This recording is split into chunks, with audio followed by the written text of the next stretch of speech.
That's right, drink this all in.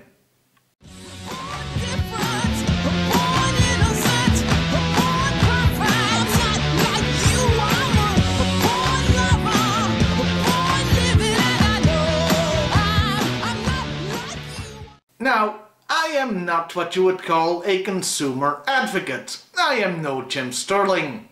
Hell, my show deals mostly with toys from the second-hand market. So, you can imagine I never really dealt with the retail aspect of toys. Until now. And yeah, you can imagine that I must be pretty damn pissed off to start talking about it while dressing like a twat. Well, more so than usual, I mean. Collecting toys has never been easy in Belgium. Well, compared to the USA anyway. A lot of them never made it to retail here, like the entire freaking G.I.Joe Retaliation line, for example. But we do get our assortments of Transformers and Star Wars. Unfortunately, with that last one, they are really taking the piss. Take this Force Link 2.0 Chewbacca 4-inch figure. It retails for $7.99 in the US. Over here, €14.95. That's almost $17. But guess what? It gets worse.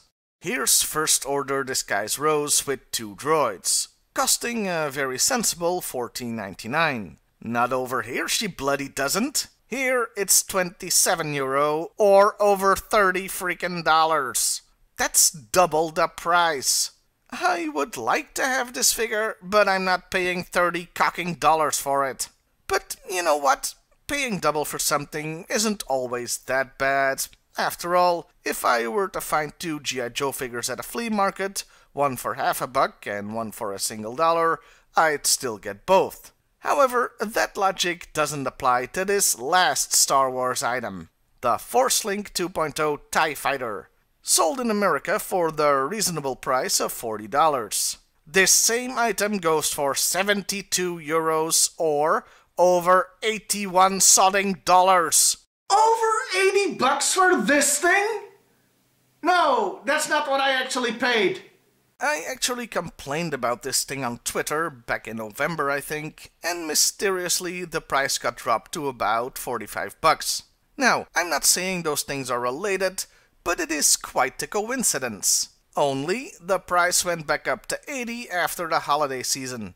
Oh, I stand corrected. There's a 10% discount on the bloody thing because it's leaving the assortment. How frickin' generous of them. Mate, who are you trying to kid? Oh, and if you think I'm just dunking on this one chain of toy stores, I did check and others have the same prices. So, let's try to suss out what is going on with these outrageous prices. Now, some might say that in Europe we have different import taxes, different sales taxes. And yes, that is true. Toys have always been slightly more expensive here, but that in no way accounts for the price gouging that is going on. No, this is down to corporate greed. But the greed of what corporation? Hasbro or the retail chains? Well, here the plot thickens. If it were Hasbro, all their products would be double the price. But if you look at, for example, a Transformers Starscream toy and compare, then yes, it's still more expensive, something like $10, but this price difference is more in line with differences in taxes I talked about earlier. Same with this My Little Pony figure. I just picked the first thing that came up on the search, where the difference, $8 and €10, is just about $3. However, when you look at a fourth line of toys, those relating to the Avengers this time, we see that for the Incredible Hulk, there's an incredible price difference again. $12 USA to €28, or over 31 goddamn dollars. That's not just double the price, that's... Oh, hang on, I gotta get the calculator here. Let's see, carry the 2. That's a price increase of over 150%. And here, believe it or not, you might have just seen a pattern develop, because there's a third player here. Let's take another look at the 2 toys that weren't marked up to high heaven. They're from the My Little Pony and Transformers lines. Do you know what those 2 have in common? They are brands Hasbro created themselves. Now, look at the toys that are being sold for stupid, insultingly high amounts. Star Wars and Avengers. Yeah, I'm sure you've worked out by now what these two lines have in common.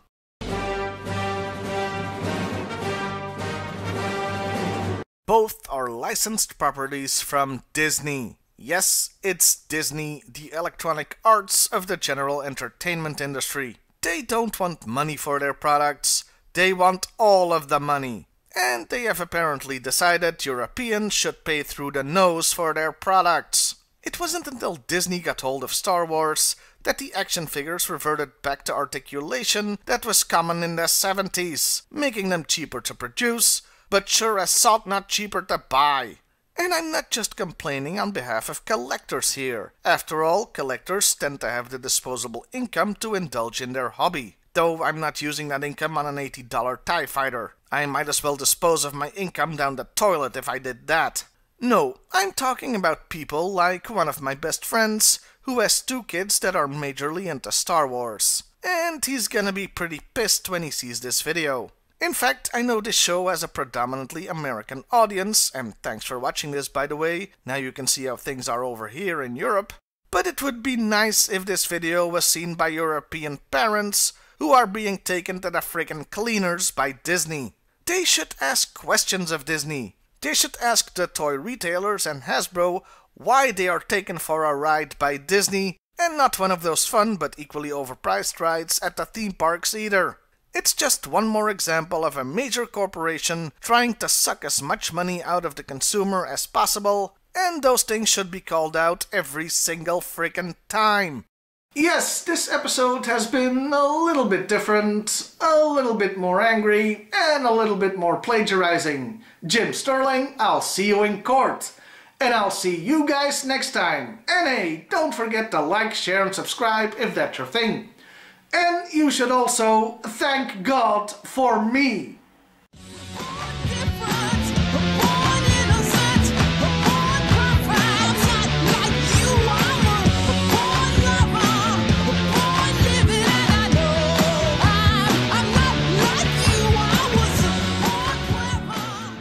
As a final unrelated point, this video is not about the quality of the Disney Star Wars movies. If you must have my opinion, I liked them and I liked Rose. If you feel like you want to discuss the films in the comments, consider eating a bag of dicks instead. More than enough has been spewed forth online about them.